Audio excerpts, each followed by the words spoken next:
YouTube ವೀಕ್ಷಣೆ ಮಾಡುತ್ತಲೇ bus ಚಾಲನೆ ಮಾಡಿದ ಚಾಲಕ, ವಿಡಿಯೋ ವೈರಲ್.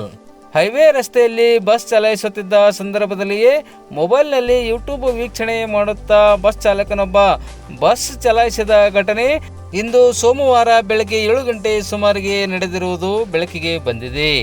ಬಸವಕಲ್ಯಾಣ ನಗರದಿಂದ ಹುಮ್ನಾಬಾದ್ಗೆ ತೆರಳುತ್ತಿದ್ದ ಸಾರಿಗೆ ಸಂಸ್ಥೆಗೆ ಸೇರಿದ KA32F1844 ನೋಂದಣಿ ಸಂಖ್ಯೆಯ ಸಾರಿಗೆ ಸಂಸ್ಥೆಗೆ ಸೇರಿದ ಬಸ್ನಲ್ಲಿ ಚಾಲಕ ಮೊಬೈಲ್ನಲ್ಲಿ ವಿಡಿಯೋ ವೀಕ್ಷಣೆ ಮಾಡುತ್ತಾ ಬಸ್ ಚಾಲನೆ ಮಾಡಿರುವುದು ಕಂಡುಬಂದಿದೆ.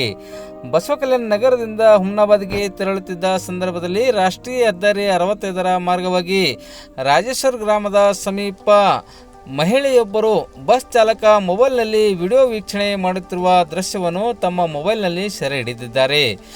ಹೈವೇ ರಸ್ತೆಯಲ್ಲಿ ಅತಿ ವೇಗದಲ್ಲಿ ಚಲಿಸುತ್ತಿದ್ದ ಬಸ್ನಲ್ಲಿ ಚಾಲಕನು ಮೊಬೈಲ್ನ ಯೂಟ್ಯೂಬ್ನಲ್ಲಿ ಹಾಡೊಂದನ್ನು ಹಚ್ಚಿಕೊಂಡು ಬಸ್ ಚಲಾಯಿಸುತ್ತಿರುವುದು ಕಂಡುಬಂದಿದೆ. ಚಾಲಕನ ಬೇಜವಾಬ್ದಾರಿತನದ ಚಾಲನೆಯಿಂದಾಗಿ ಆತಂಕಕ್ಕೆ ಒಳಗಾದ ಬಸ್ಸಿನ ಪ್ರಯಾಣಿಕರು ಚಾಲಕನ ವಿರುದ್ಧ ಆಕ್ರೋಶ ವ್ಯಕ್ತಪಡಿಸಿದ್ದಾರೆ. ತಕ್ಷಣ ಮೊಬೈಲ್ನಲ್ಲಿ ವಿಡಿಯೋ ಮಾಡುತ್ತಾ ಬಸ್ ಚಾಲನೆ ಮಾಡಿದ ಚಾಲಕನ ವಿರುದ್ಧ ಸಂಬಂಧಿತ ಇಲಾಖೆ ಅಧಿಕಾರಿಗಳು ಕಠಿಣ ಕಾನೂನು ಕ್ರಮ ಕೈಗೊಳ್ಳುವ ಜೊತೆಗೆ ಮುಂದೆ ಇಂತಹ ಪ್ರಕರಣಗಳು ಮರುಕಳಿಸದಂತೆ ಜಾಗೃತಿ ವಹಿಸಬೇಕು ಎಂದು ಪ್ರಯಾಣಿಕರು ಒತ್ತಾಯಿಸಿದ್ದಾರೆ.